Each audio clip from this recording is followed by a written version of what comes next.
Eh bien, bonjour à tous, bienvenue à cette nouvelle séance du cycle de conférences consacré aux nouveaux métiers de l'avocat.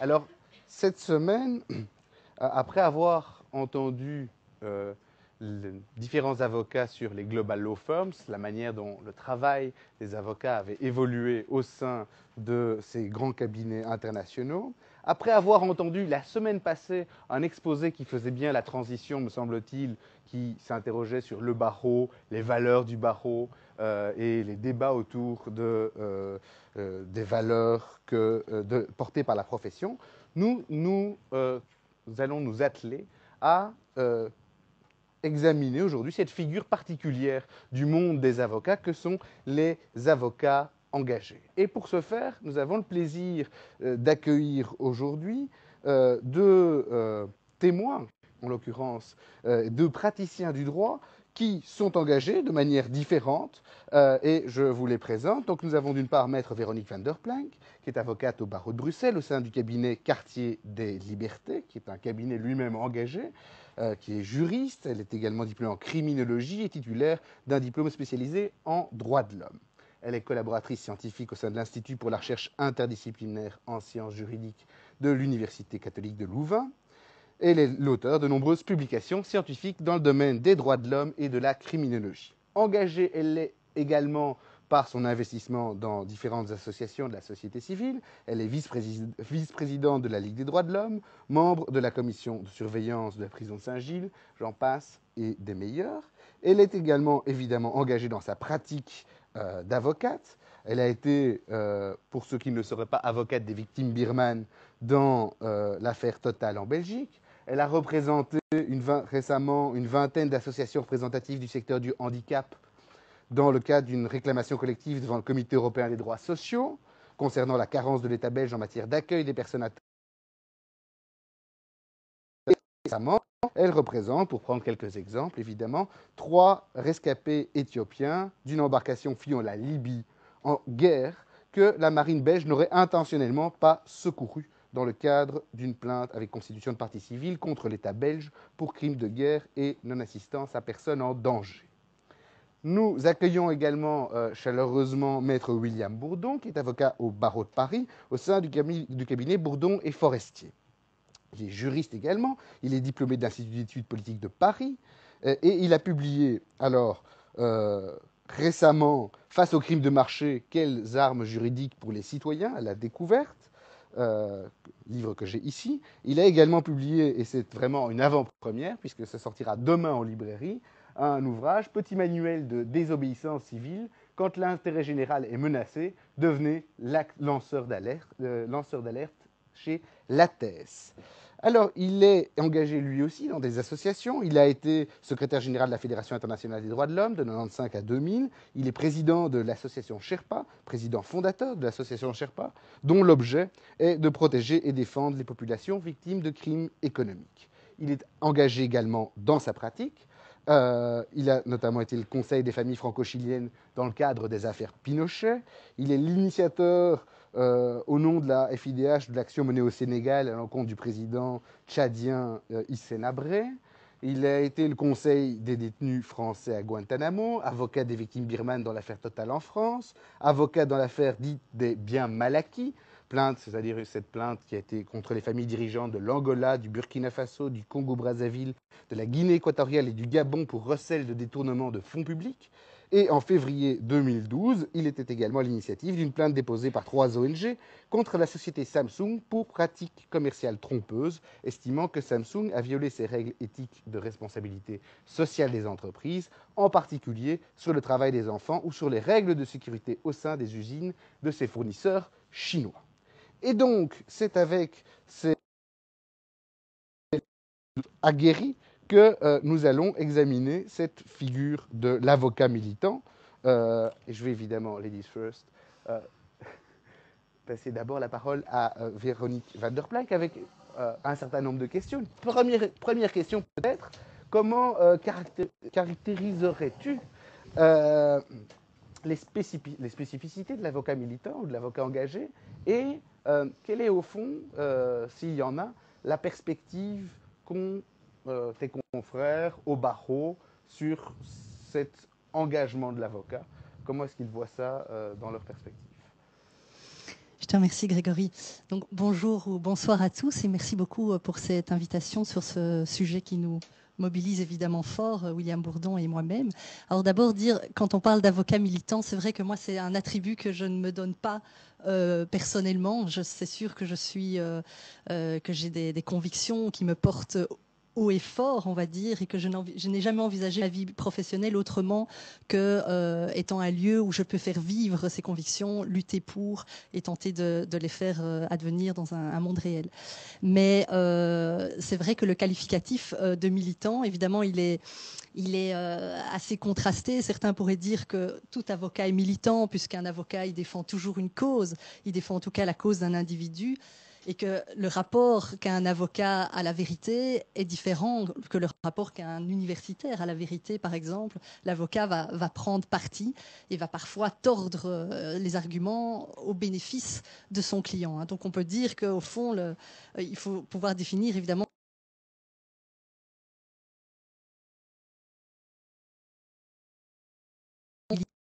on parle évidemment du fait de quelqu'un qui, justement, qui fait vivre ses convictions, qu'on peut rattacher à une certaine idéologie, qui défend les droits fondamentaux. Ça, c'est certainement comme ça que je me caractériserais, quelqu'un qui défend les droits fondamentaux.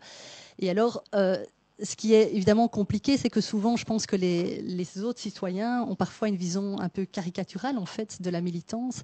Et comme s'il y avait des vases communicants entre la militance et la compétence. Et que finalement, plus on avait de conviction, plus ça allait au détriment de la compétence. Hein. Et donc, il y a parfois une distanciation sociale comme ça, où certaines personnes prennent une sorte d'ascendant sur l'avocat militant avec un doux mépris en se disant que le progressiste a forcément un déficit d'expertise. Et ça, je pense que c'est très, très important. Nous, dans notre cabinet, on a toujours voulu, bon, je ne dis pas qu'on est à la hauteur de notre ambition, mais on a toujours voulu avoir une triade comme ça d'exigences, c'est-à-dire à la fois être dans la relation avec le client, d'avoir un respect très, très, évidemment, total pour le client, donc être dans la relation, être dans la conviction et être dans la compétence, chacun des trois avec la même intensité. Et donc, alors, comme je disais, la façon dont l'avocat militant est perçu par les confrères, c'est vrai qu'on parfois on a une image, on sent que les confrères nous renvoient cette idée que, comme par hasard, c'est de nouveau nous sur une cause un petit peu médiatisée. Et donc, il faut parfois être prudent quand on les additionne trop, parce que alors ils ont le sentiment, au fond, qu'on est plus préoccupé par le fait d'occuper l'espace public que d'exercer une profession. On y reviendra. Hein. Ce qui est peut-être plus compliqué, c'est parfois dans la relation avec la magistrature. Et tu évoquais, Grégory, la dernière affaire en date, je dirais, un peu collective que j'ai pu défendre avec deux autres confrères. Donc, c'est en quelques mots, donc le fait que j'ai été consultée par 3 migrants qui étaient 3 survivants d'un bateau qui comportait 72 personnes, un Zodiac, qui avait quitté les côtes libyennes en mars 2011, donc en plein moment de la guerre en Libye. Donc c'est un bateau qui était surchargé de migrants. Comme je disais, il y en avait 72. Les passeurs les avaient accumulés sur le Zodiac pour accumuler l'argent qu'ils pouvaient leur extorquer. Et donc, accumulant ces personnes sur le Zodiac, eh bien, avaient dû retirer des réserves d'eau, de nourriture, ce qui fait que ce Zodiac est très vite parti eau, nourriture et carburant. Donc le Zodiac est très vite parti à la dérive, que sur les 72 personnes, 63 sont décédées de faim et de soif. Donc c'était un drame terrible. Et comme j'ai pu le dire publiquement, je dis, on qualifie souvent ça de drame, mais plus qu'un drame, c'est un scandale. Et plus qu'un scandale, c'est un crime. Parce que précisément, à ce moment-là, dans la mer Méditerranée, il y avait 38, notamment navires militaires, dans le cadre de l'opération de l'OTAN Unified Protector, donc des bateaux qui étaient censés déminer tout le trafic maritime depuis la Libye ou vers la Libye. et que donc il y a des bateaux qui ont été témoins de ce Zodiac à la dérive, toutes les preuves sont réunies, et que donc il y a eu non-assistance à personne en danger. Donc il y a une infraction de droit commun, mais qui est aussi un crime de guerre dans un contexte de conflit armé international. Je vais très très vite dans les éléments, mais là où je voulais en venir, c'est que lorsqu'on a déposé cette plainte et qu'on a été voir le juge d'instruction, le juge d'instruction a eu à un moment donné une parole en disant « mais au fond, c'est une affaire idéologique ». Et alors, c'est précisément, on savait à travers cette parole que le juge d'instruction, voyant qu'un des 3 avocats était investi dans la Ligue des droits de l'homme, un autre était dans un cabinet Progress Law, donc il y a un cabinet un peu étiqueté politiquement gauche radicale, eh bien, le juge a altéré, comme ça, a eu un biais de perception par rapport à cette affaire, comme si, au fond, à travers cette affaire-là, on voulait dénoncer le fait qu'on dit que depuis 10 ans, donc il y a 20 000 migrants qui sont morts en Méditerranée, des migrants qui quittent les côtes africaines. Et donc, le juge d'instruction avait, quelque part, voulait dénoncer le fait qu'à travers cette affaire particulière, on voulait dénoncer un drame politique beaucoup plus vaste. Alors qu'on a dû revenir aux faits très concrets en disant, mais pas du tout, cette affaire, tous les éléments constitutifs, comme je disais, de l'infraction de non-assistance à personne en danger ou du crime de guerre sont réunis. Et donc après, on a eu une discussion technique assez poussée sur la question de la non-assistance à personne en danger, savoir si le navire belge présent dans les eaux méditerranéennes pouvait être effectivement accusé de cela. Et donc ça peut engendrer comme ça un certain comme ça, renvoi d'image d'un magistrat qui s'est construit. Alors, Maître William Bourdon, je suppose que vous êtes confronté sans doute à des choses similaires, mais quelle est votre expérience? Comment est-ce que vous voyez cette figure d'avocat militant que vous incarnez certainement, et comment est-ce que cette action au sein de la société civile elle est perçue par vos confrères au barreau de Paris? Merci d'abord de m'inviter à l'Université libre de Bruxelles. Je suis très content d'être là. J'ai déjà donné des conférences à Bruxelles. Je suis d'autant plus content d'être là que parmi les auditeurs, il y a 2 de mes enfants, Tom et Lucie Bourdon, qui sont au fond de la salle et qui habitent Bruxelles. Donc c'est aussi l'occasion pour eux de se rendre compte, pas de la chance exceptionnelle qu'ils ont d'avoir un père comme moi, bien sûr, mais en tous les cas de comprendre peut-être un peu mieux ce que fait leur père. Moi, j'aime pas du tout l'expression d'avocat militant. Je trouve que c'est une expression qui a un arrière-fond péjoratif.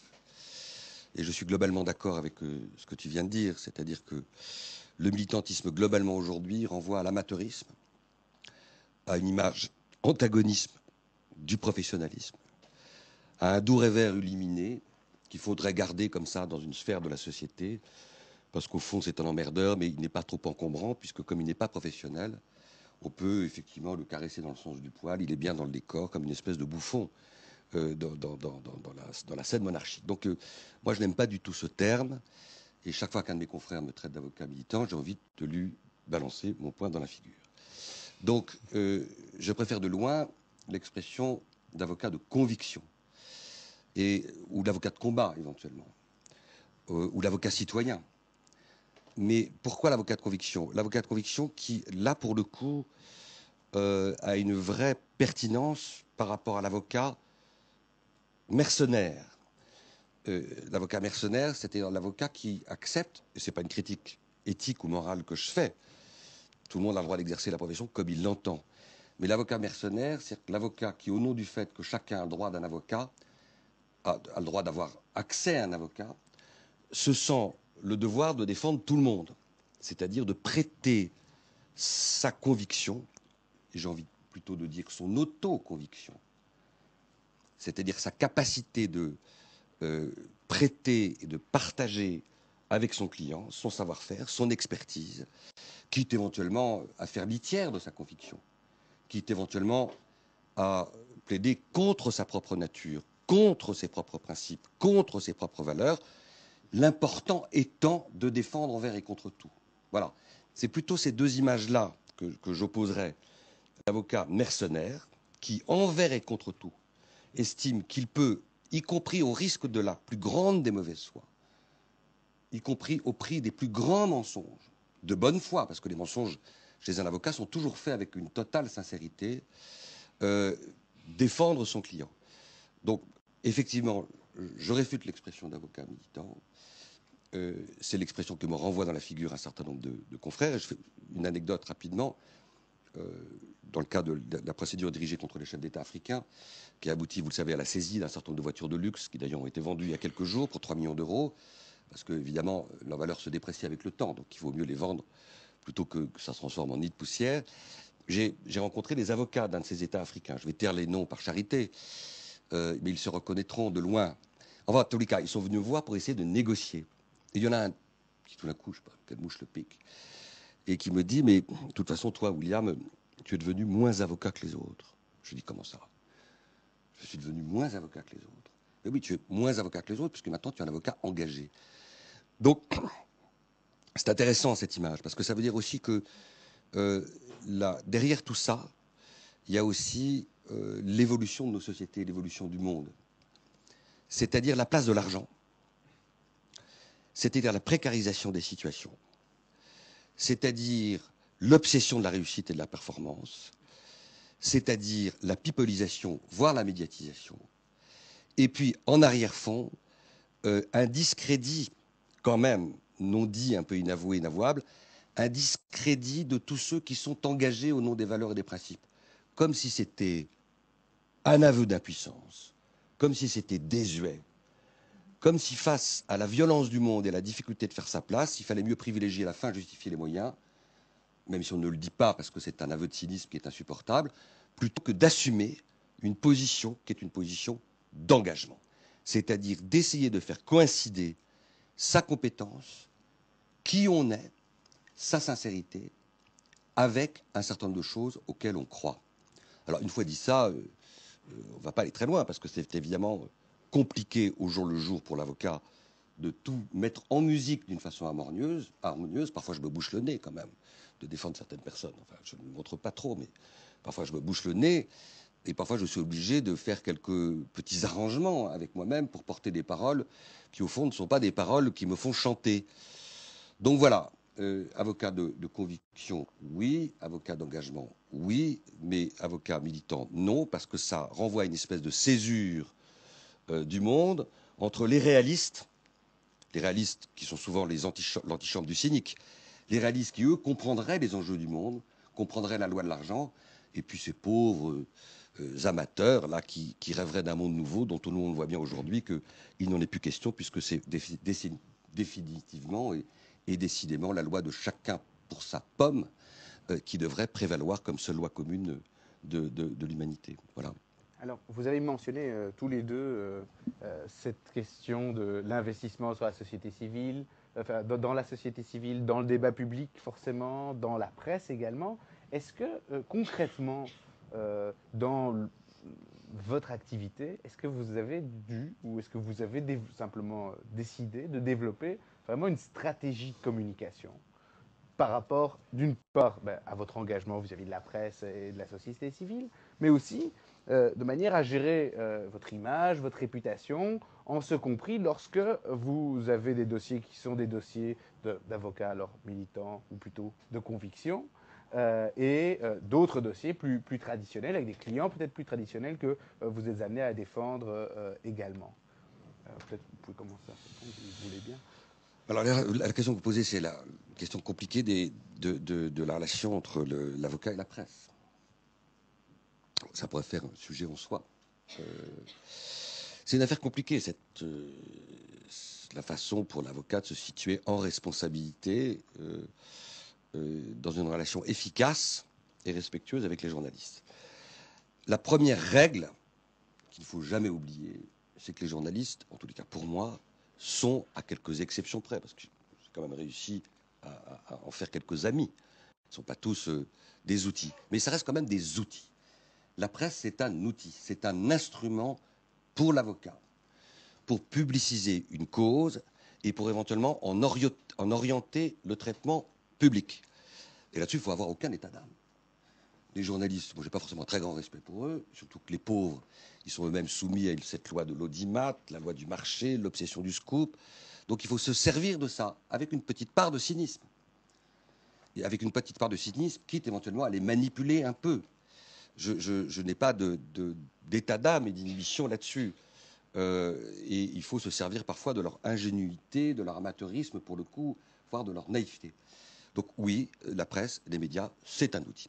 C'est un instrument pour provoquer des débats publics. C'est un instrument pour créer des rapports de force. C'est un instrument parfois pour rentrer même dans une stratégie d'intimidation sur l'adversaire. Et je le dis pourquoi? Parce que, puisque parmi les actions que nous menons, nous nous sommes attaqués depuis des années à un certain nombre de grandes entreprises multinationales. Quel est aujourd'hui le talon d'Achille des entreprises multinationales? Le risque réputationnel. Le risque réputationnel est ce qui conduit de plus en plus d'entreprises à accepter de transiger ou à entrer dans des logiques de négociation. Plus que la peur du juge. Parce que globalement, quand ce qui est dénoncé l'est à l'égard d'une filiale ou d'une sous-filiale, ils opposent une irresponsabilité juridique qui les met en général à l'abri d'un risque de sanction judiciaire. Donc le risque de réputation est important. Alors évidemment, il faut faire les choses en responsabilité, parce qu'on se fait vite traiter de quoi? Ce qui m'est arrivé 50 fois, de maître chanteur. Alors vous utilisez la presse pour faire pression et pour aboutir à une transaction. Alors la limite entre la stratégie de communication pour peser sur un rapport de force et maître chanteur est une limite qui est assez poreuse et assez élastique. Puis chacun, là, il met ce qu'il veut. Non, je crois qu'il faut agir en responsabilité. Il faut mettre toutes les cartes sur la table, quitte à en dissimuler quelques-unes quand on active la presse. Et aussi, il faut accepter l'idée qu'on ne peut pas tenir la plume du journaliste. Donc on a parfois aussi des très mauvaises surprises. On peut nouer des relations de confiance avec des journalistes, on ne les prend pas forcément pour des crétins finis, on les trouve plutôt sympathiques et intelligents, et le matin, on se réveille, catastrophe, on lit l'article, on constate qu'ils ont vraiment décidément, depuis des heures qu'on a passé avec eux, strictement rien compris, et que c'est un tissu de conneries. Donc évidemment, ça c'est parfois difficile, et je suppose que tu as fait également la même expérience. Et puis enfin, dernière idée, dès lors qu'on a acquis, sans forcément d'ailleurs l'avoir voulu, parce que c'est aussi l'enchaînement des choses et les circonstances qui fait que, en France, parmi d'autres avocats, je suis devenu un avocat avec, voilà, un peu public. On a une image et une réputation à conserver. Et l'image et la réputation, elle est aujourd'hui fragilisée par Internet. C'est-à-dire qu'Internet, la toile, est le lieu où circule en toute impunité le fiel le plus nauséabond, le poison. Je vous donne un exemple. Après avoir déposé la première plainte contre les chefs d'État africains en 2007, j'ai fait l'objet d'une campagne de presse et également sur Internet, qui n'est pas finie d'ailleurs, où j'ai essuyé des attaques extrêmement dures. J'ai fait 3 ou 4 procès. On m'a accusé d'avoir des comptes bancaires à l'étranger très bien garnis. Je le dis à l'attention de mes enfants, cette information est inexacte, donc c'est pas la peine qu'ils rêvent inutilement. Enfin, j'ai gagné des procès. Il y avait des photomontages où on voyait en train d'embrasser avec gourmandise sur la bouche le colonel Kadhafi, c'est vous dire. J'ai été traité de pédophile du bois de Boulogne. Non, toutes choses qui ne sont pas agréables dans la répétition. Et donc, il faut défendre sa réputation. Et donc, la morale de l'histoire, c'est que plus on est exposé, plus il faut être impeccable. Et plus il faut être intransigeant. Et moins il faut laisser la moindre faille, le moindre prétexte à ses adversaires pour engager contre soi ce dont ils rêvent tous les jours, et ce qui peut être votre cauchemar, c'est-à-dire des campagnes de presse sur Internet très loin. Donc en même temps, je le remercie, moi, tous ces adversaires et tous ces ennemis qui me veulent du mal jour et nuit, parce qu'ils m'obligent à accentuer sans arrêt mon niveau de vigilance, mon niveau de responsabilité, et essayer justement de ne pas être prenable à aucun moment, nulle part. Il y a 15 ans, j'avais défendu le fils Kadhafi, Hannibal Kadhafi, parce qu'il avait donné des claques à sa femme enceinte dans un hôtel de luxe. C'est pas bon, un type tout à fait antipathique. Eh bien, c'est resté sur la toile comme le morceau de scotch du capitaine Haddock. Comment vous, Maître Bourdon, vous osez, avec les engagements qui sont les vôtres, avoir défendu ce fils de dictateur? Après coup, je me suis dit que j'aurais dû m'abstenir. Parce qu'au fond, c'était une affaire privée, c'était pas un engagement politique. Mais ça a été puissamment instrumentalisé contre moi.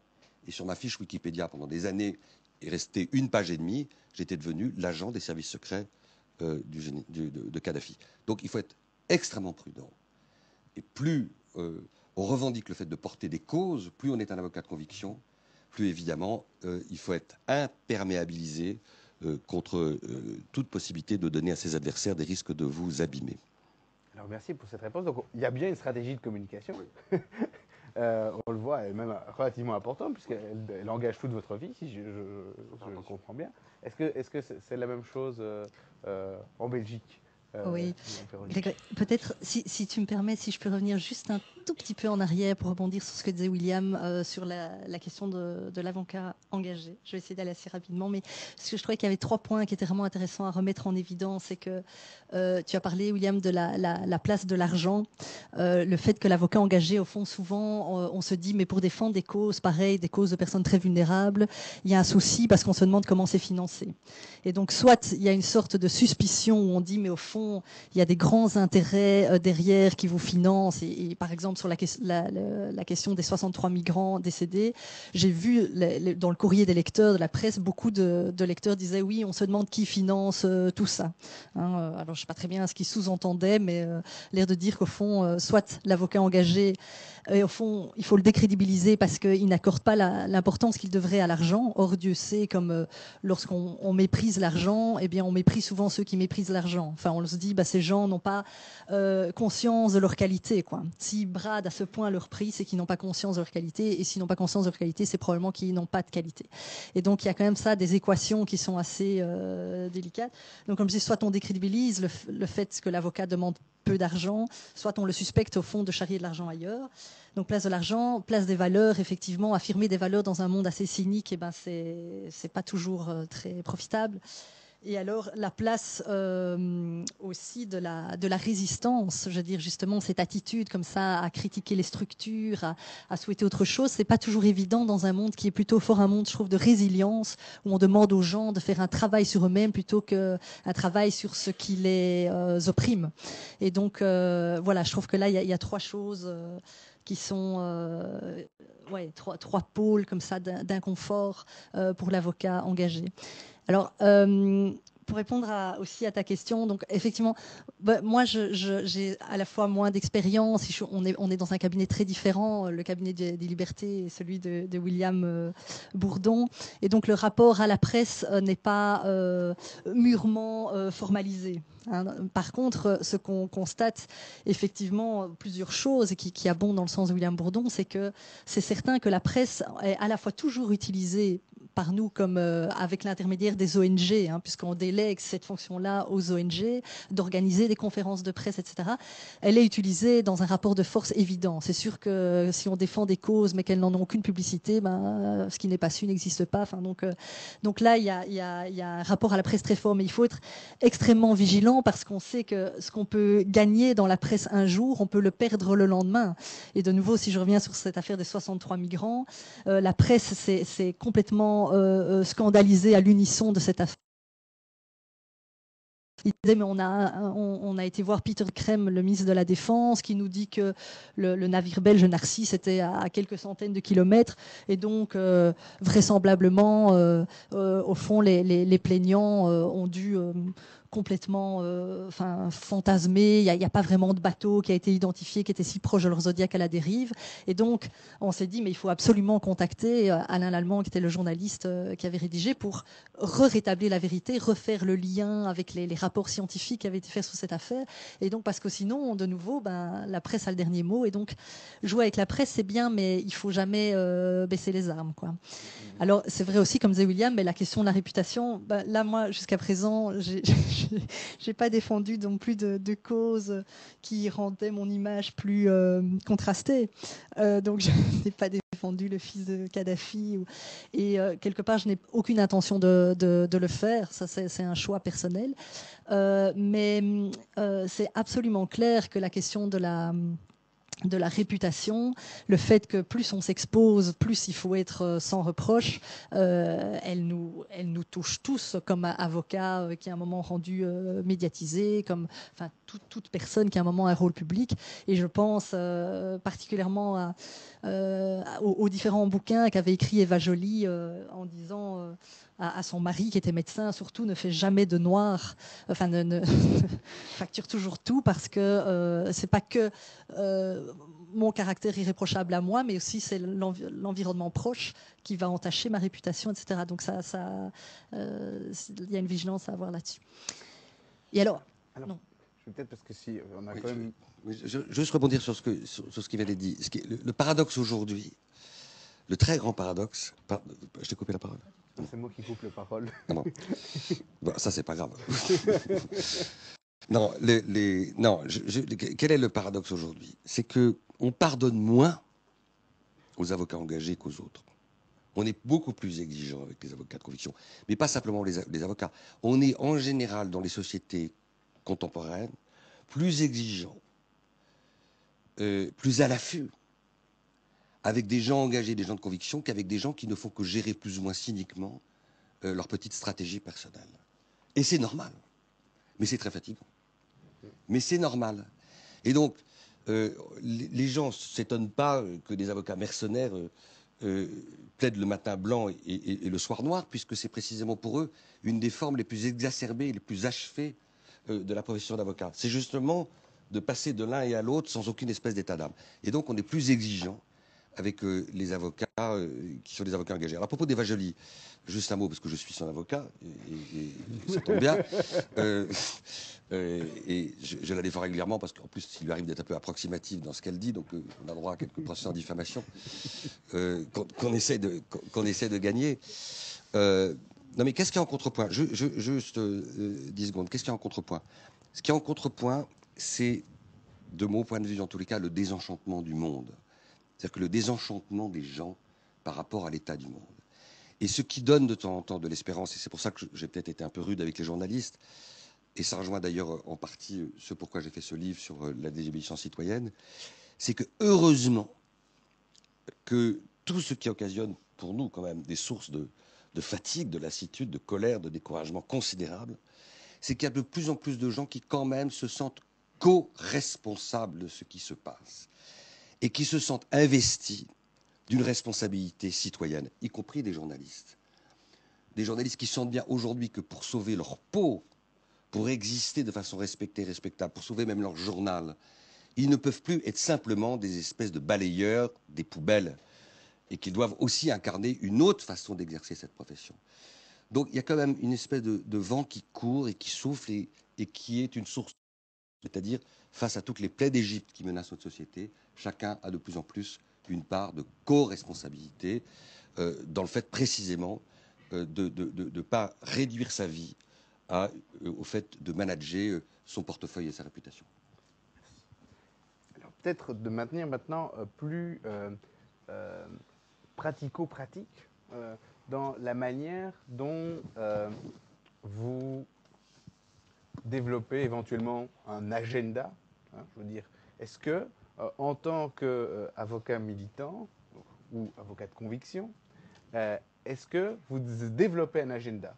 C'est-à-dire, est-ce que vous vous dites à un moment donné, cette question-là, c'est une question sur laquelle maintenant, par exemple, les crimes commis par les sociétés multinationales sous-traitants, est-ce qu'à un moment donné, vous dites, ça c'est un enjeu important, et donc on va aller sur ces actions, et on va trouver une manière d'assigner, par exemple, ces sociétés, ou d'obtenir des dédommagements, ou est-ce que plutôt vous déterminez, pas d'agenda du tout, ou est-ce que vous déterminez un agenda en fonction de points de droit que vous voudriez faire avancer? C'est-à-dire, au fond, là, il y a un point de droit qui nous semble vraiment problématique, et donc on va essayer de faire avancer le droit sur cette question, quel que soit finalement le type d'affaires qui permettent de faire avancer ce point de droit. Peut-être... Je commence. Oui. Je vais te répondre, Grégory, enfin répondre à vous tous, en donnant quelques exemples pour illustrer. Alors, Je pense que, en fait, c'est d'abord jamais nous tout seuls, comme avocats ou comme cabinet d'avocats, qui décidons d'un agenda, d'une urgence, enfin, une urgence judiciaire ou enfin, une urgence sociétale de façon générale. Donc, en fait, ce qui se passe, c'est que, en ce qui concerne notre cabinet, par exemple, il est certain que on est en constellation comme ça avec toute une série d'associations, puisque notamment 2 membres de notre cabinet sont respectivement président, vice-président de la Ligue des droits de l'homme. Et membres d'autres conseils d'administration comme le service droits des jeunes, etc. Et donc je dis ça parce que donc on est d'office poreux à toute une série de problématiques à travers ces instances-là et qui donc problématiques qui parfois suggèrent justement des actions en justice, etc. Et donc ça c'est une chose, c'est qu'on ne fonctionne jamais en vase clos, on est comme je dis en réseau avec une série d'ONG. Alors c'est certain que par exemple on a plusieurs exemples plus ou moins récents. Et je vais prendre l'exemple de la détention des mineurs étrangers en centre fermé, où là, il y a eu une convergence à la fois la Ligue des droits de l'homme, le service droits des jeunes, qui s'inquiétaient du fait que des enfants migrants soient mis dans des centres qui ressemblent, rien ne ressemble plus à un centre fermé, rien ne ressemble plus à une prison qu'un centre fermé, comme on l'a toujours dit. Et donc, il y avait cette espèce d'indignation radicale par rapport à ça. Et en même temps, en 2006, eh bien, la Belgique avait été condamnée par la Cour européenne des droits de l'homme dans cette célèbre affaire Tabitha contre Belgique d'une petite fille congolaise qui avait été mise en centre fermé puis renvoyée seule au Congo avant de pouvoir rejoindre sa maman au Canada. Et donc, je vais chaque fois assez rapidement sur les affaires parce qu'on n'a pas le temps, mais c'est pour dire que, par exemple, là, il y avait, comme je dis, à la fois un arrêt de la Cour européenne des droits de l'homme et une indignation très forte dans la société civile qui nous a amené à développer une stratégie judiciaire très classique qui est celle que certains doctrinaires, on va dire, qualifient de repeat players. Hein, le fait plutôt que d'un one-shot plaintiff, de faire une grosse action judiciaire ultra médiatisée, on systématise des actions judiciaires identiques pendant une certaine durée. Et donc là, on était, comme je disais, à la fois en réseau avec la Ligue des droits de l'homme, le service des droits des jeunes, mais aussi avec des visiteurs de centres fermés qui systématiquement étaient en alerte et nous avertissaient quand il y avait un mineur d'âge qui était migrant, qui était enfermé dans un centre. Et donc systématiquement, notre cabinet, en collaboration avec d'autres cabinets, on déposait des requêtes de mise en liberté pour ces enfants-là. Et on a fait ça entre 2006 et 2010. Et donc, on a eu un nombre assez important de décisions de la Chambre du Conseil, etc. Et qui, certaines d'entre elles disaient, ben non, voilà, cette détention de migrants est légale parce que ce sont des enfants qui suivent le sort de leurs parents doivent être expulsés, donc on doit détenir en vue de l'expulsion. Et donc, évidemment, suite à cela, on gravissait chaque fois les échelons du système judiciaire et puis on a abouti une fois de plus à la Cour européenne des droits de l'homme. Et donc ça, on savait bien que le risque était de devoir monter jusqu'à cette échelle-là. Et donc en 2010, on a eu un nouvel arrêt, donc que nous on a porté dans l'affaire Moutsajieva contre Belgique, le 19 janvier 2010, qui allait un pas plus loin que l'affaire Tabitha et qui disait parce que l'affaire Tabitha c'était une petite Congolaise non accompagnée, un enfant mineur sans parents qui était détenu seul, et là dans l'affaire Moutsajieva c'était une maman avec ses 4 enfants qui étaient détenus dans un centre fermé, et là la Cour a dit une fois de plus que la détention des mineurs dans les centres tels qu'ils existaient en Belgique eh bien, était contre l'article 5 de la Convention européenne des droits de l'homme sur le droit à la liberté, l'article 3 traitement inhumain et dégradant, etc. Et donc là, il y a eu véritablement cette stratégie où on s'est dit on va d'abord faire le multiple players, donc additionner comme ça une sorte de jurisprudence. On va monter jusqu'au plafond de l'action judiciaire possible, et puis on va essayer d'obtenir un résultat un cran plus loin que le dernier arrêt de la Cour. Ça a marché, ça aurait pu échouer, mais on a eu d'autres stratégies. C'est un bon exemple parce que là, on voit bien, il y a une stratégie, Oui. en l'occurrence, il y en a une, mais elle est définie, alors si je comprends bien dans ce cas-ci, elle est définie non pas simplement par le cabinet, mais par une sorte de réseau un peu informel Oui. Qui est fait avec des acteurs plus les organisations non gouvernementales avec lesquelles votre cabinet est lié. Tout à fait. Et alors, peut-être poser la question, pour avoir l'écho de Maître Bourdon là-dessus, puisque lui, il se trouve dans une position un peu plus particulière, puisqu'il est à la fois le président de l'association Sherpa et à la fois avocat dans un cabinet. Alors, est-ce que dans ce cadre-là, ça se passe différemment en termes de définition d'une stratégie et comment est-ce qu'elle s'élabore? Non, fondamentalement, ça ne se passe pas différemment. Alors, il y a toujours des esprits charitables pour me reprocher d'être à la fois président d'une association et d'avocat. Ils y voient une espèce de conflit d'intérêts, de mélange des genres. Enfin bon, je laisse passer la caravane, les chiens aboient et la caravane passe, bien sûr. Alors d'abord, pour revenir à votre question, puisqu'on s'adresse à des jeunes juristes, et que malheureusement ça fait déjà plus de 30 ans que je suis avocat, je le dis avec tristesse, le monde a changé. C'est-à-dire que d'abord, le monde s'est de plus en plus complexifié et le droit s'est de plus en plus technicisé et complexifié et internationalisé. Et que les systèmes judiciaires overlappent les uns avec les autres de plus en plus. Donc les avocats se trouvent confrontés aujourd'hui à une matière, à un corpus juridique qui est de plus en plus complexe à utiliser et à ajuster par rapport aux situations qui peuvent se présenter.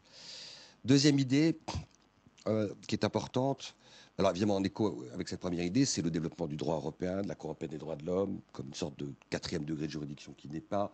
C'est le développement de la justice mondialisée, le tribunal pour l'ex-Yougoslavie, pour le Rwanda, la Cour pénale internationale. Je suis avocat inscrit auprès de ces tribunaux, on en dira peut-être un mot tout à l'heure. En contrepoint à cela, le fait que à la fois le droit s'est complexifié et technicisé, et qu'en même temps, les sources de colère et d'exaspération des gens se sont aussi multipliées. Et que le sentiment un parcours au sein de la Fédération internationale des droits de l'homme, parce que je considérais qu'après qu'on ait marqué quelques points quand même contre l'impunité des grands bourreaux, je parle des bourreaux de sang, les grands génocidaires, la Cour pénale internationale, la compétence universelle dont on dira peut-être un mot tout à l'heure, ce qui était important, c'était de grands acteurs privés du marché qui ont développé une forme d'immunité. C'est les grandes atteintes à l'environnement, c'est les grandes atteintes à la santé publique, c'est les grandes atteintes commises par les laboratoires pharmaceutiques, et que là, on est face à des monstres extrêmement complexes, avec des modalités de décision qui sont diluées dans l'infini entrelac des structures que permettent la mondialisation financière. Et donc tout ça m'amène à enfin répondre à votre question. J'ai fait un long détour, mais enfin répondre à votre question. Moi, je considère que l'avocat, en tout cas c'est comme ça que je l'exerce, doit faire du droit un outil de changement. Et que jamais le monde n'a autant exigé des acteurs du droit de comprendre et de mesurer que le droit était devenu, plus encore qu'à 20 ou 30 ans, un outil et un instrument indispensable pour changer le monde. Et qu'il fallait faire preuve d'une imagination, d'une audace. Alors, quand je me lève le matin en brossant les dents, je ne me dis pas je vais m'attaquer à ceci ou à cela. Mais ce sont des situations qui viennent à moi, ou à toi, ou à d'autres, directement, ou par l'intermédiaire d'ONG qui tout d'un coup m'alertent. Quand les images, je ne vais pas prendre trop d'exemples, mais quand dans les années 1993-94, nous voyons les images de ces camps, de ces gens faméliques en ex-Yougoslavie, tout d'un coup, je prends un café avec la directrice juridique de Médecins sans frontières et je dis mais c'est pas possible. Il doit bien y avoir un moyen d'intercepter ces salauds quand ils passent sur le territoire français. Je me rue sur mon code en rentrant comme une espèce de mort-la-faim et je découvre qu'il y a une disposition sur la compétence universelle sur la torture, ce que j'ignorais. Et je lance les premières procédures qui vont aboutir à l'interception. Pour la première fois en France, mais n'importe qui aurait pu le faire. Une fierté particulière de l'avoir fait. Il suffisait d'ouvrir son code. Donc parfois, il suffit simplement d'ouvrir son code et voir s'il n'y a pas une disposition qui s'ajuste à une situation. Et donc j'ai obtenu la première fois l'arrestation d'un abbé rwandais qui distribuait des hosties discrètement dans une petite église de l'Ardèche, avec aucune chance de se faire pardonner des péchés qu'il avait commis. C'était des crimes contre l'humanité. Et donc je l'ai fait arrêter. Et donc s'est enclenché ce grand mouvement de compétences universelles. Et vous savez que Bruxelles, pendant quelque temps, est devenu le paradis des victimes, puisque c'est là où se sont ruées toutes les victimes de la planète, en espérant d'y trouver un juge qui soit capable de répondre. Mais c'est un autre débat dont on parlera tout à l'heure. Voilà. Mais le point important, c'est complexification du monde, multiplication des sources de colère et de désordre, universalisation d'un sentiment de déni de justice, et une société civile qui partout, notamment depuis Porto Alegre, dit « ça suffit, nous n'admettons plus l'organisation par les puissants de l'impunité croissante de ceux qui devraient incarner l'intérêt général, qui nous le font croire et qui ne le font pas. » Et donc il faut là opposer partout, dès que c'est possible, des ripostes juridiques, en essayant de convoquer, si possible, comme le dit Mireille Delmas-Marty, les toutes-puissances imaginantes de l'imagination. Peut-être en réaction, peut-être en réaction à ça, Véronique, donc internationalisation, des questions, en fait, des situations, internationalisation du droit. Alors on a entendu il y a quelques semaines un certain nombre d'avocats nous parler de l'internationalisation du barreau d'affaires. Est-ce qu'il y a une internationalisation du barreau engagé ou de conviction? Je veux dire par là, on a quand même l'impression que à certains moments, et ça se passe un peu partout dans le monde, il y a des thèmes qui apparaissent et que il y a des avocats qui prennent des affaires similaires un peu partout. Alors, est-ce que c'est juste le fruit du hasard, ce que évidemment je ne crois pas, ou est-ce qu'il y a quand même une internationalisation, peut-être qui se fait d'une autre manière que celle du barreau d'affaires avec ses global law firms? Est-ce qu'il y a une internationalisation du barreau engagé?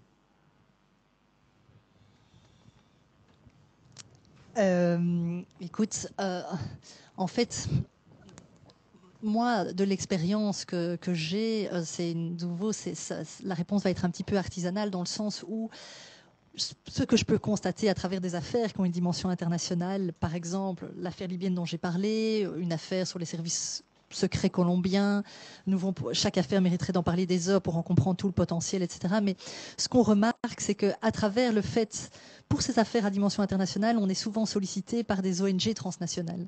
Par exemple, la Fédération internationale des ligues des droits de l'homme, Human Rights Watch, ou des ONG qui elles-mêmes fonctionnent avec une sorte de maison mère et des filiales dans une série d'États. Et que ce sont, enfin moi donc, pour ces affaires, comme je dis, un peu tentaculaires que je défends, c'est toujours les ONG transnationales qui sont finalement l'interface entre nous et les avocats de là-bas qui défendent, par exemple, pour une affaire des services secrets colombiens qui ont intercepté les courriels de militants belges qui travaillaient pour Oxfam ou pour d'autres ONG, et le DAS, les services secrets colombiens, donc ont intercepté leurs courriels en se disant mais Oxfam travaille en Colombie et tout ce qui est du travail de développement en Colombie, le pouvoir colombien les assimilait à des soutiens au FARC. Hein, et donc le pouvoir colombien s'autorisait à du coup à traquer les communications des militants d'Oxfam, etc. Eh bien, comme je disais, là, le fait qu'on ait été en contact avec des avocats espagnols, des avocats colombiens qui étaient sur cette même affaire des services secrets colombiens, le DAS, eh bien, c'est la FIDH qui nous a mis en relation chaque fois les uns avec les autres. Et donc, oui, il y a évidemment une dimension internationale à nos défenses et il y a une série d'autres affaires que je pourrais citer. Maintenant, il existe parce aussi... que le client est devenu global, en fait. Parce que le client, est devenu global. Ce sont les ONG internationales. Oui, c'est ça. Maintenant, il y a des mouvements, par exemple en avril, il va y avoir cette espèce de grand rassemblement de l'Association internationale des juristes qui a notamment dans son programme une journée sur justement les crimes commis par les acteurs privés économiques transnationaux. Donc ça, c'est devenu, et William l'avait très bien décrit dans son livre rouge. Là, c'est le mot juste. Eh bien, que voilà, c'est une question qui a émergé maintenant il y a peut-être plus ou moins une vingtaine d'années aux États-Unis.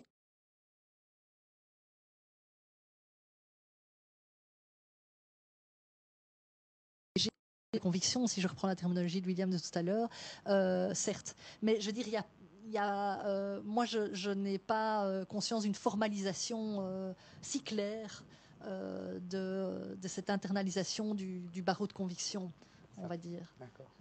Mais il y a des connexions. Il y a des éléments, il y a des connexions. C'est plus du réseau. Ça fonctionne plus sur le réseau que sur la structuration au niveau d'un groupe global ou international. Parce que dans votre expérience, c'est la même Oui, chose. je suis d'accord avec ce que vient de dire Véronique.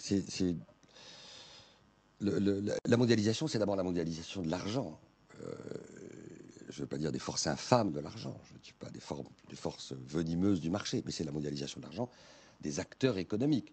C'est parce que le marché s'est mondialisé qu'il y a de plus en plus d'entités qui ont pris des tailles critiques mondiales et sont devenues ces grandes entreprises multinationales qui imposent un marché que d'aucuns trouvent trop uniformisant. Mais ça, qui a aussi des avantages sur lesquels on pourrait revenir, mais ce n'est pas le sujet aujourd'hui.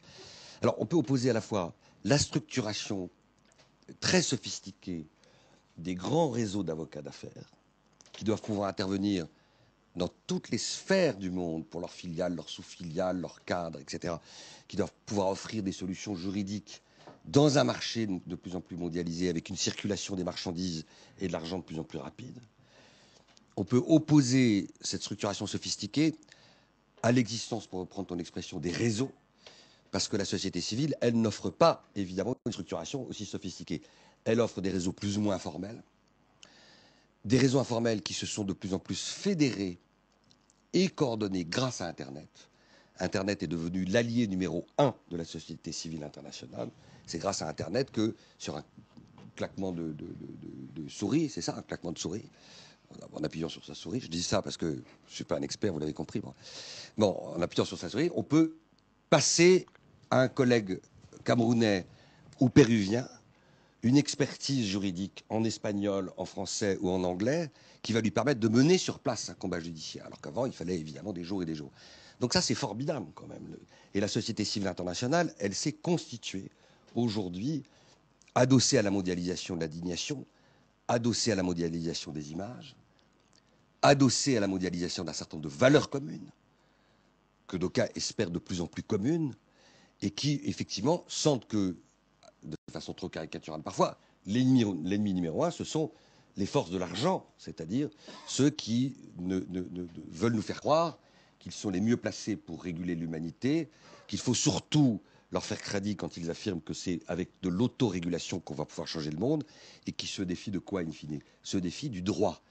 Parce que, en dernière instance, le vrai combat qui nous oppose, nous, avocats de conviction, avec l'aide des ONG, c'est d'essayer en permanence de ramener du droit, de la norme, de la menace de sanctions face à des acteurs qui disent au monde surtout le moins de droits possible. Parce que c'est mauvais pour l'entreprise, c'est mauvais pour la création de richesses. C'est ça ce qu'on entend comme psaume, comme nouvelle doxa, comme nouvelle religion du marché, tout en disant qu'ils sont devenus les Pères Noël de l'humanité. Voilà.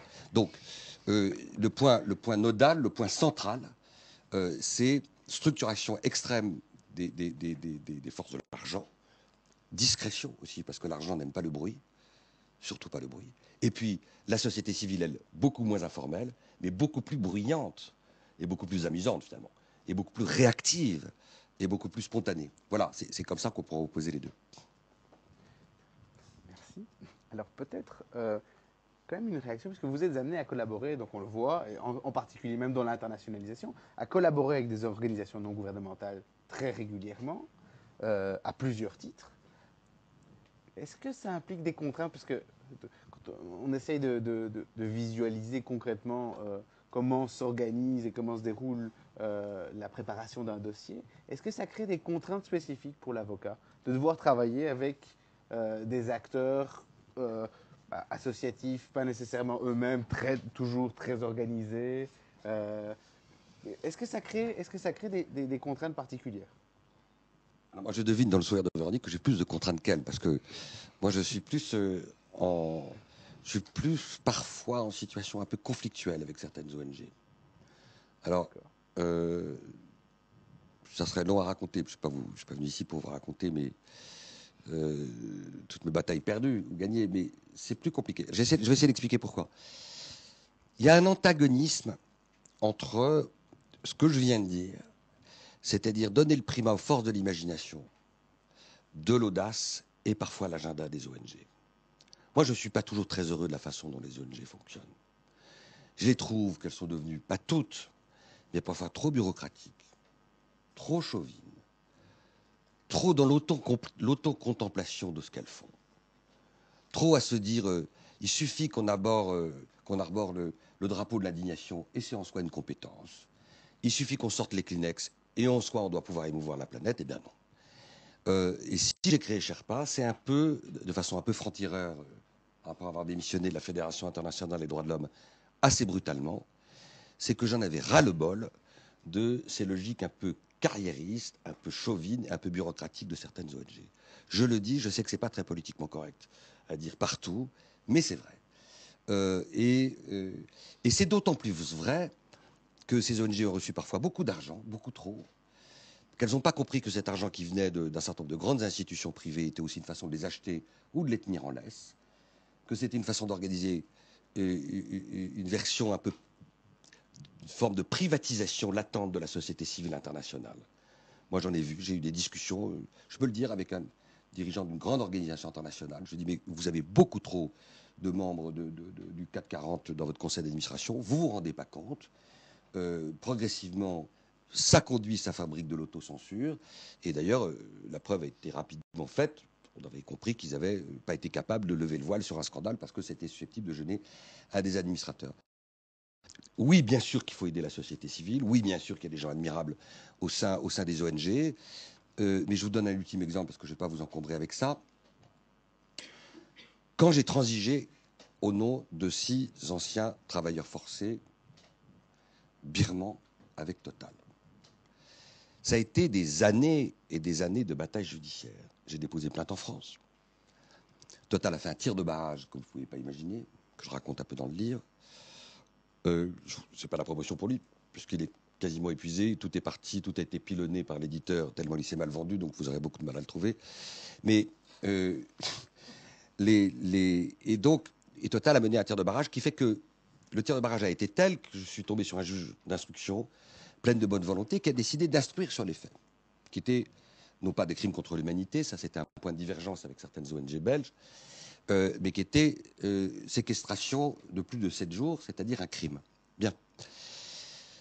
Et in fine, quand les dirigeants de Total se sont rendus compte que la juge d'instruction était disposée à se rendre à la frontière birmane, aller rencontrer mes clients, des témoins qui avaient un petit potentiel de mise en examen, comme en même temps Total à cette époque avait besoin de se ravaler un peu la vitrine, avec l'Erika, AZF, ça faisait beaucoup, il fallait retrouver une image un petit peu plus décente que l'image très cynique qu'il donnait. Bref, il y a eu une négociation. J'ai négocié, durement. Et j'ai obtenu de Total qu'elle abonde un fonds d'une somme de plus de 5,2 millions d'euros. Pour chacun des plaignants qui gagnait un quart de dollar par jour, j'ai arbitré 10 000 dollars chacun, ce qui était un arbitrage impossible. Pourquoi pas 5, pourquoi pas 20, bon, 10. Bon. J'ai fait un saut sur place pour avoir leur consentement sur la transaction. Et grâce à cet argent, j'en suis assez fier de cette transaction, la vie de 20 à 30 000 personnes à la frontière entre la Birmanie et la Thaïlande, qui vivaient vraiment dans des conditions absolument dégueulasses, a été globalement changée. 24 heures après l'annonce de la transaction, a été diffusé à l'échelon mondial un communiqué de la Ligue des droits de l'homme, moi, militant depuis 20 ans, de la Fédération internationale des droits de l'homme, au terme duquel j'ai été stigmatisé, où on a dit de moi, pour dire les choses un peu trivialement, que j'avais baissé mon froc devant le marché. C'est-à-dire qu'on m'a accusé d'avoir, en transigeant avec Total, trahi ma cause d'avocat d'engagement. Ça a été à l'origine d'une rupture radicale entre moi et 2-3 acteurs de la société civile française. Au nom de quoi? Qu'est-ce qu'ils offrent, eux? Qu'est-ce qu'ils offrent aux victimes qui sont là dans la paupérisation maximale à la frontière birmane? À part de s'écouter parler sous la pluie et place de la République où ils vont manifester juste pour montrer leur impuissance.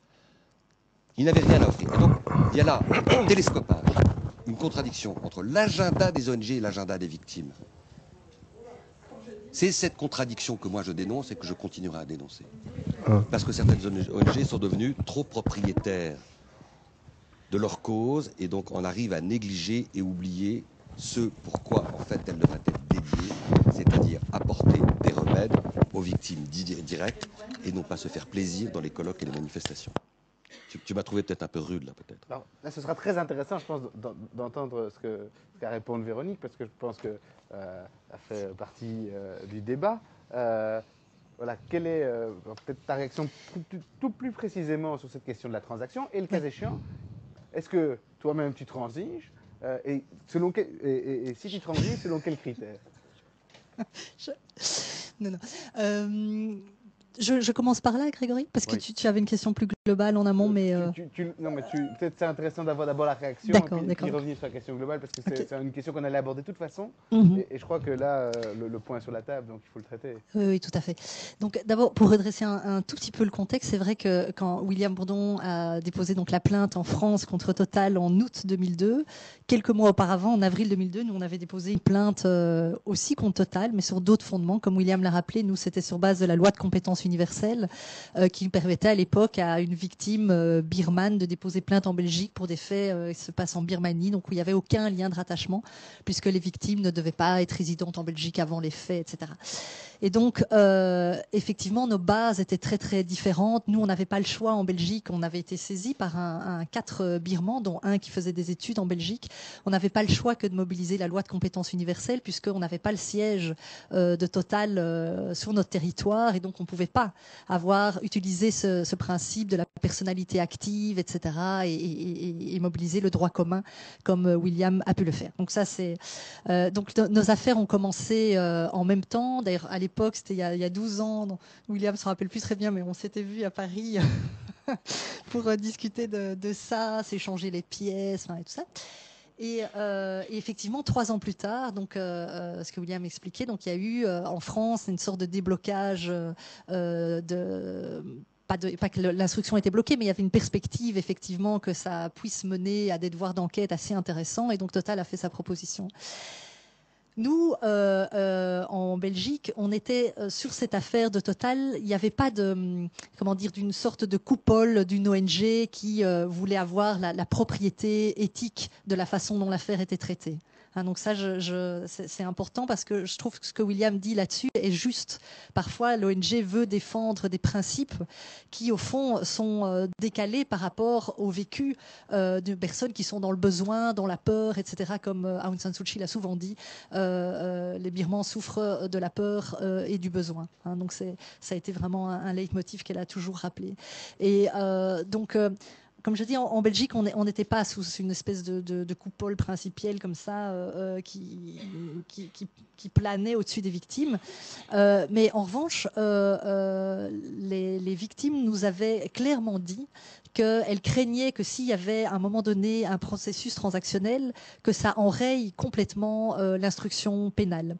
Et qu'au fond, ces victimes-là, qui étaient des personnes qui avaient quitté la Birmanie depuis un temps plus ou moins long, donc qui avaient fait des études universitaires aux États-Unis, au Japon, en Belgique et en Allemagne, donc voilà, qui avaient acquis finalement au final un certain statut social, mais disait, nous, on n'est pas en quête d'argent, on est en quête de justice. Et si cette transaction, finalement, met à mal la suite de l'instruction, ça ne nous intéresse pas. On n'a exercé aucune pression hein, dans le sens, pas du tout. On s'est dit, précisément, ça ne nous appartient pas. Alors, c'est certain que on avait par contre, nous, en tant qu'avocats, évidemment un petit peu de scepticisme par rapport au processus transactionnel, parce que, et d'ailleurs c'est tout un débat qu'il y a eu en Belgique par rapport à la loi sur la transaction pénale, mais c'était de se dire, au fond, même si la transaction ne met pas en soi un terme à l'instruction. On sait très bien que ça ne l'éteint pas, on n'est pas en matière civile. Il fallait craindre que si les victimes, à un moment donné, se retiraient du processus et donc ne collaboraient plus aux auditions que le juge d'instruction sollicitait, que l'enquête allait mourir de par elle-même. Et c'est l'interprétation que certains ont donnée de ce qui s'était passé en France. C'est qu'au final, de par le désengagement des victimes, eh bien, la juge d'instruction n'allait pas continuer seule son enquête. Et donc là, c'est sûr qu'il y a quand même, comme je dis en Belgique, les victimes n'étaient pas pour cette transaction, donc l'ont refusé. Mais par ailleurs, personnellement, c'est vrai qu'il y a un certain scepticisme par rapport au fait que, effectivement, la transaction pénale soulève toujours ces questions, je dis très caricaturalement, mais de justice de classe, d'une entreprise qui a des gros moyens et qui peut donc faire une offre importante sur le plan financier et donc acheter son impunité, ce que d'autres acteurs dans le procès pénal ne peuvent pas se permettre de faire. Donc ça pose des questions de principe avec lesquelles il faut composer. Mais pour le coup, voilà, donc on avait eu, nous, un désaccord un peu lointain parce que notre posture n'handicapait pas la leur, même si à l'époque Total était assez, quand même, assez mécontent qu'au fond, leurs propositions ne leur garantissent pas la fermeture de l'instruction à la fois en France et en Belgique. Et donc, oui, ça a quand même créé une certaine turbulence. Nous, on a eu un courrier des avocats parisiens de Total. Enfin, ça a mené. Pour que je fasse pression cette fois. Oui, alors. Enfin bref, donc il y a eu toute une affaire avec le bâtonnier en Belgique. Enfin, je passe les détails, mais voilà. Donc il y a une différence de stratégie, mais comme je dis, qui là pour le coup n'était pas suscité par des ONG au-delà des victimes, quoi. Mais... Je voudrais compléter en 2 mots ce que tu dis. Je suis globalement tout à fait d'accord avec toi. En fait, l'impunité, l'irresponsabilité juridique d'un certain nombre d'acteurs du fait de la mondialisation va s'aggraver dans certains cas. Et c'est uniquement parce qu'on va pouvoir les attraper par le risque réputationnel qu'on va pouvoir les amener à casquer. Mais dans le cas de la plainte que j'avais déposée en France, je savais très bien que la juge d'instruction était non pas une alliée, mais qu'elle trouvait qu'il y avait matière à enquêter. Mais l'idée que démarrait, que les patrons de Total soient un jour devant une cour d'assises de Nanterre, ça paraissait quand même une option extrêmement irréaliste. Donc quand des victimes, donc moi, quand je rencontre les gens, les communautés, les ONG taille qui représentent les communautés birmanes, elles me posent la question. Parce qu'évidemment, je ne transige pas sans avoir leur consentement éclairé. Évidemment que je n'impose rien. Et quand elles me disent, Maître Bourdon, quelle est la chance un jour qu'on obtienne une indemnisation? Des gens qui sont âgés, des gens qui sont dans une très grande précarité, qu'est-ce que vous allez leur dire? Vous allez leur dire, mais oui, on va y arriver, ça va nous faire plaisir, on va mener une bataille pendant 10 ou 15 ans, mais le résultat est incertain. Mais en échange, qu'est-ce que vous proposez? Eh bien, une indemnisation. Il faut agir en responsabilité dans ces cas-là. Il faut entendre le mandat que l'on a. Alors évidemment, on peut prendre une position idéologique que je respecte, qui consiste à dire il ne faut jamais négocier avec le diable. On peut avoir cette position. C'est une partie de la société civile internationale qui est de dire jamais de négociation avec les entreprises parce que de toute façon, on est perdant, parce qu'on restera toujours les dindons de la farce, parce que dans les concessions réciproques, eux vont avoir une valeur ajoutée en termes éthiques qui va leur permettre de communiquer à l'échelon de la planète pour dire regardez comme on est vertueux, et nous derrière, on n'aura éventuellement que quelques miettes. Cette position se tient. Elle a une cohérence. Je la comprends et je la respecte. Mais si on accepte le mandat de victimes qui vous demande d'indemniser des faits qui leur ont causé un dommage, eh bien, si on est avocat, on manque à son mandat si on ne va pas jusqu'au bout de l'exécution de son mandat, y compris, le cas échéant, par une transaction. Si les clients le souhaitent et vous le demandent, on transige, même si ensuite on reçoit une pluie de crachats de la part de ceux qui, a priori, sont vos frères de combat. Voilà. Donc il y a 2 positions, on voit bien. On ne mange pas avec le diable, même avec une longue cuillère. Ou bien, éventuellement, on mange avec une longue cuillère, surtout si c'est lui qui paye l'addition, si je comprends bien.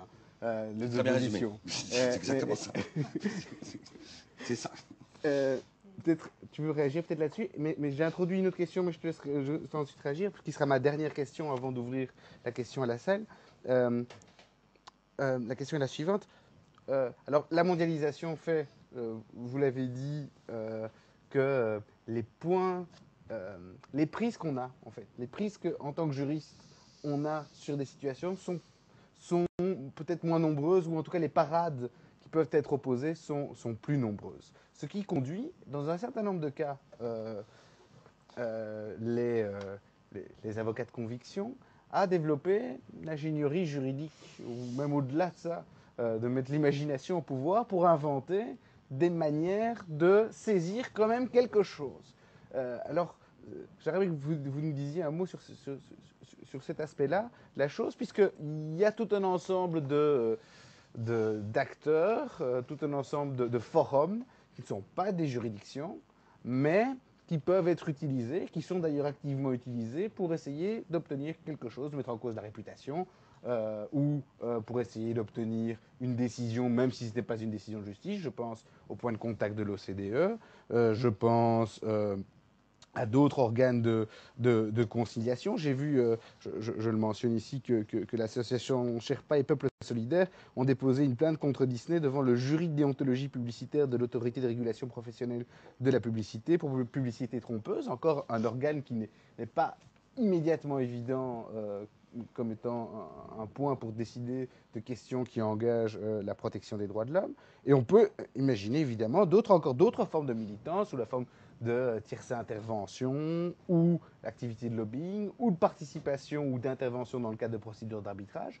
Donc, comment est-ce que ça se dessine? Comment est-ce que vous inventez, disons, ce type de saisie? Et en quoi est-ce que ça change la pratique par rapport au fait d'intervenir devant une juridiction? Qu'est-ce que ça signifie intervenir devant un point de contact national? Qu'est-ce que ça signifie de saisir des instances qui ne sont pas des instances à proprement parler de l'ordre judiciaire?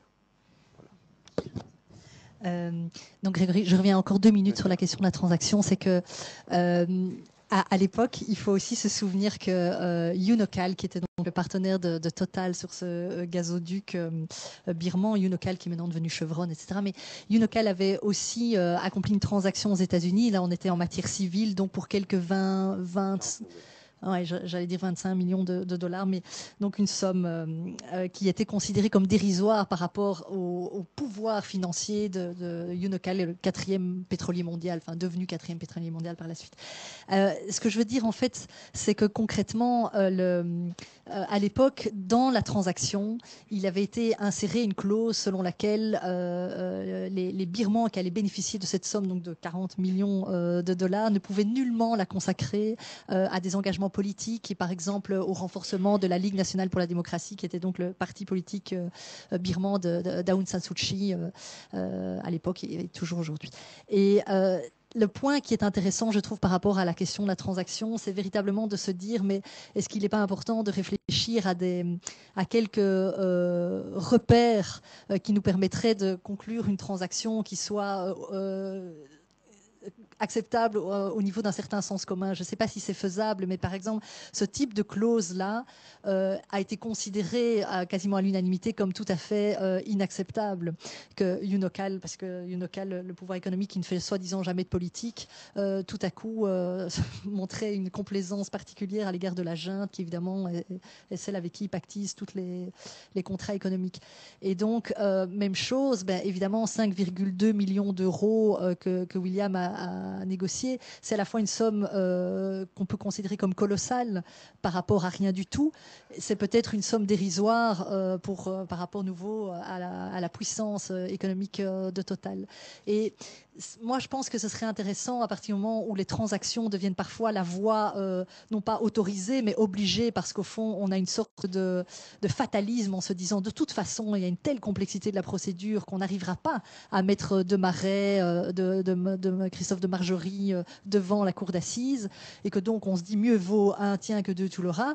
Oui, mais alors si ça devient la voie qu'on emprunte très généralement, et c'est le cas aux États-Unis, on dit la plupart des actions contre les entreprises multinationales se sont soldées par des transactions, dans le meilleur des cas, alors ne faudrait-il pas réfléchir à rendre cette forme-là la plus juste possible, je ne sais pas. Mais je trouve qu'il y a une vraie question par rapport à ça.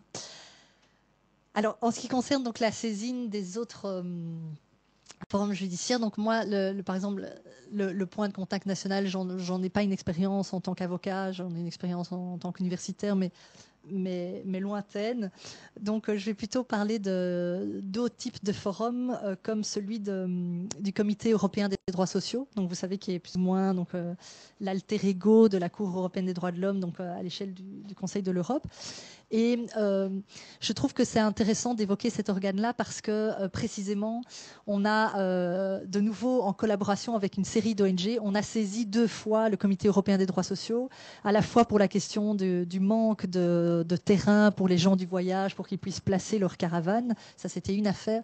Et la seconde affaire, c'était le manque de solutions d'accueil pour les personnes handicapées de grande dépendance, où il est dénoncé le fait que 50% des personnes handicapées de grande dépendance en Belgique n'ont pas une place d'hébergement dans une institution ou n'ont pas un accueil de jour, etc. Et que donc, une fois 21 ans, les personnes handicapées de grande dépendance reviennent vivre chez leurs propres parents et que donc c'est des situations de souffrance souvent assez inextricables.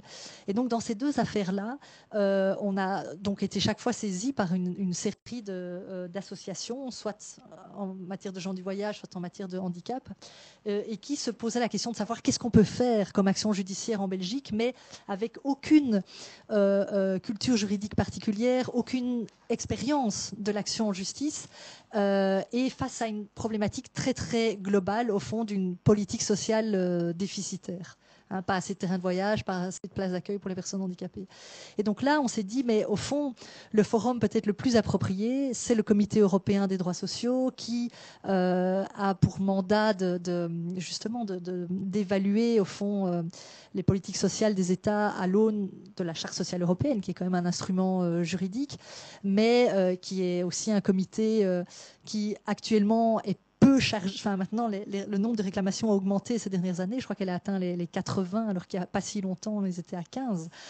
Mais donc, il y a un rythme de traitement des affaires qui est de 1 à 2 ans.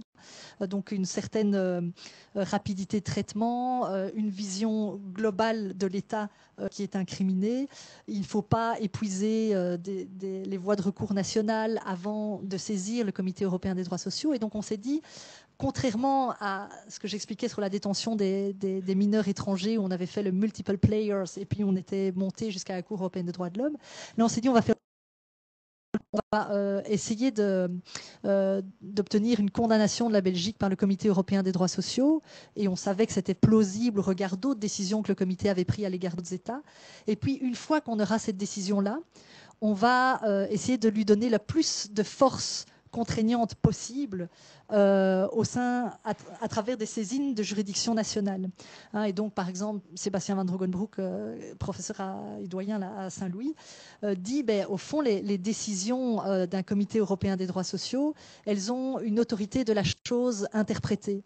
Hein, donc, elles n'ont pas une sorte d'autorité de la chose jugée, où le juge national qui serait saisi par un parent qui n'a pas de solution d'accueil pour son enfant de 23 ans, il ne va pas, le juge national ne va pas pouvoir directement condamner l'État fédéral ou telle et telle région, mais il y a une autorité de la chose interprétée de la décision du Comité européen des droits sociaux, donc il va devoir en tenir compte du fait qu'on a quand même établi la responsabilité de l'État dans le manque de solutions d'accueil, etc.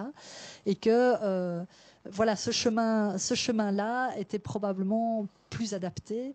Et donc là, on est dans la phase de finalement, avec donc les parents, les associations, de voir s'il y a une situation vécue par un d'entre eux qui serait particulièrement exemplaire, de parents qui sont parfois sur de listes d'attente depuis 10 ans pour avoir une place d'accueil et qui sont dans une situation d'urgence particulière. Et d'ailleurs, le Comité européen des droits sociaux dit que leurs propres décisions sont d'application immédiate devant les juridictions nationales. Eux veulent leur donner le plus de force possible. Mais voilà, donc là, on a privilégié cette trajectoire du haut vers le bas. Merci. Une des caractéristiques du travail que j'essaie de faire comme avocat et comme président de Sherpa, c'est de devoir s'accommoder de l'extrême diversité et complexité des situations. Et donc, l'extrême diversité et complexité des situations commande d'abord beaucoup d'humilité, commande de se désidéologiser le cerveau, c'est-à-dire que tout ce qui est logique systémique ou de parti pris, aujourd'hui, échoue. Et ceux qui, dans les ONG, perpétuent une logique de grande radicalité un peu obscurantiste, deviennent objectivement les meilleurs alliés de ceux qui le combattent. Ça, je le vois tous les jours. C'est pas une obsession, je veux dire revenir d'une façon un peu fanatique, mais c'est vrai, parce que je le dis, ça m'attriste, je le vois. Et donc, face à la pluralité de ces situations et à la complexité des situations, les avocats de contrat doivent imaginer à chaque fois une solution adaptée et personnalisée. Ça peut être une transaction, ça peut être une procédure judiciaire très dure. Il faut sortir de toute logique systémique. Ça peut être la saisine du point de contact, c'est-à-dire ce qui a été érigé par la Convention de l'OCDE. Cette idée que l'adhésion d'un certain nombre d'acteurs du marché à un certain nombre de principes, protection des droits de l'environnement, pas faire travailler les enfants la nuit, tout ci, tout ça, fait que quand des ONG les prenaient en flagrant délit de violation de ces principes, eh bien, un débat pouvait s'engager devant ce qu'on appelle des points de contact qui, en général, se situent auprès des ministères des Finances ou des ministères de la Justice, suivant les pays concernés. Sherpa l'a fait à plusieurs reprises, auprès du point de contact de Bercy, notamment contre l'entreprise Bolloré. Et évidemment qu'on est toujours dans l'ambivalence. On n'est jamais très satisfait, parce qu'on n'a pas forcément 1000 options à proposer à des communautés du fin fond du Cameroun qui ont de l'eau polluée pour nourrir leurs enfants, avec une sous-filiale, alors que la filiale est installée, en l'espèce à Bruxelles, et que le siège se trouve à Paris. Alors, on peut proposer aux victimes, aux communautés, un parcours de combattants qui va durer des années, mais il faut aussi entendre toutes les autres voies possibles, sans en privilégier fanatiquement aucune, et sans en négliger aucune. Donc ça peut être cet arbitrage qui était en filigrane dans ce que tu disais, Véronique, c'est-à-dire un arbitrage entre le droit mot et le droit dur, le soft law et le hard law. En contrepoint de cet arbitrage, c'est la bataille idéologique qui a été engagée par les grands acteurs du marché, que j'évoquais tout à l'heure, c'est-à-dire réduire le plus possible la part du droit dur au profit de la part du droit mou. Le droit mou, c'est-à-dire les chartes anticorruption, les points de contact au CDE, le Global Compact à l'ONU, où des entreprises viennent chercher une espèce d'onction divine de l'ONU, mais parfois elles y viennent alors que leur casier judiciaire est extraordinairement chargé, et plus ils sont récidivistes, plus ils viennent chercher justement une espèce comme ça d'eau papale pour faire oublier toute leur turpitude. Donc c'est un combat qui est engagé par les avocats et les ONG, qui est un combat qui devient de plus en plus difficile, de plus en plus compliqué. Parce que, évidemment, et je rejoins ce que tu disais, les logiques de partenariat, les logiques de transaction, et vous voyez tous ces partenariats qui sont lancés. Amnesty International a brisé son partenariat avec Casino. La FIDH a un partenariat qui dure et qui dure avec Carrefour, qui est loin d'être exemplaire. On l'a vu, on a même trouvé des stickers Carrefour dans l'immeuble de Reza Plana. Vous savez, cet immeuble qui a brûlé le 14 avril 2013 et ce qui a occasionné la mort de plus de 1000 personnes. Donc c'est compliqué. On peut avoir le sentiment que ce droit mou, ces logiques de partenariat dont essaient de faire la promotion les entreprises, c'est surtout un moyen d'acheter la paix et leur tranquillité juridique. Et moi, je crois que ça l'est. Je crois que profondément, ça l'est. Mais que ce n'est pas pour autant qu'il faut négliger, quand il n'y a pas d'autre option, la voie du partenariat et de la transaction, en écartant toute naïveté, en écartant tout angélisme, et en maintenant en permanence la menace de l'action judiciaire. Parce que, in fine, il y a un certain nombre d'acteurs, publics comme privés, publics comme que. Et parmi ceux-là, il y a notamment, au sein des grands acteurs de la mondialisation, ceux qui essayent de la financiariser, c'est-à-dire les plus grands obstacles à l'émergence d'un droit mondialisé, c'est la financiarisation de l'économie. La financiarisation de l'économie, on en voit tous les dégâts aujourd'hui. Pourquoi ? Parce que les acteurs financiers, autant Total commence à avoir un peu de sensiblerie, un peu d'émotion si on met en cause son image éthique, parce qu'il faut quand même qu'à la pompe, un jour, il n'y ait pas un boycott qui soit lancé de Bruxelles ou de Paris. Autant Goldman Sachs, les ours blancs, le sort des abeilles, la lutte contre les pesticides, le développement durable, ils en ont rien à faire. Mais rien. Donc, c'est ça la grande difficulté. C'est la montée en puissance des acteurs financiers qui, eux, ne vont pas être très prenables sur le risque réputationnel, alors qu'ils peuvent le devenir un peu. Certaines banques, oui, mais regardez, je ne sais pas si, peut-être que vous lisez Le Monde. Le Monde, oui, on trouve Le Monde à Bruxelles, je crois. Oui. On le lit. Et je dis ça pour faire rire mes enfants. Le Monde a indiqué que dans l'affaire des biens mal acquis, la Société Générale, vraisemblablement, allait être mise en examen. Alors, d'un côté, vous avez une très grande banque, et quand vous allez sur le site internet de la à la BNP, on se dit que c'est Nicolas Hulot qui l'a écrit. C'est pas possible, tellement c'est merveilleux ce qu'ils écrivent à l'attention des clients. Et pourtant, ils laissent faire en même temps, ils ferment les yeux sur des grands circuits. Comme c'est enregistré, il faut que je fasse attention à la diffamation. Mais en tous les cas, on peut imaginer qu'ils ferment des yeux complaisamment sur des grands circuits d'argent sale quand c'est un moyen d'obtenir des enrichissements faciles. Donc voilà, je termine pour dire que pour les avocats de conviction, il faudrait qu'il y en ait plus. Tu es d'accord avec moi? Parce qu'on est un peu une espèce en voie de disparition quand même. On vous dit ça pour vous preniez le relais, mais on est un peu une espèce en voie de disparition. Dans ma génération, j'ai plutôt vu des avocats qui, comme moi, rêvaient des avocats de combat et qui, avec les années, ont vu dans l'argent le serpent Kahar ou la flûte de Pan et se sont progressivement, on va dire, droitisés, cynisés, marchandisés. Donc on est un peu une espèce en voie de disparition. Pas les derniers des Mohicans, mais un peu une espèce en voie de disparition. Donc il faut qu'il y en ait de plus en plus d'avocats de combat, d'avocats de conviction. Et la grande difficulté, évidemment, c'est de l'être tout en gagnant sa vie correctement. Je termine là-dessus, parce qu'il y a des avocats de conviction et de combat admirables, c'est ceux dont on parle le moins, s'occupent des droits des mineurs, dans les banlieues, le droit des étrangers, qui bataillent comme des fous, dont la presse contrefout, qui vivent parfois dans des conditions extrêmement difficiles. C'est cela auquel il faut penser, c'est cela auquel aussi la presse devrait plus tendre la main, plus s'adresser. Voilà, mais c'est toujours la même combinaison sur laquelle on revient. Faire coexister l'argent avec l'humanisme et les principes, ça reste évidemment une bataille éternelle. Voilà. Eh bien, je vous remercie beaucoup pour ces interventions.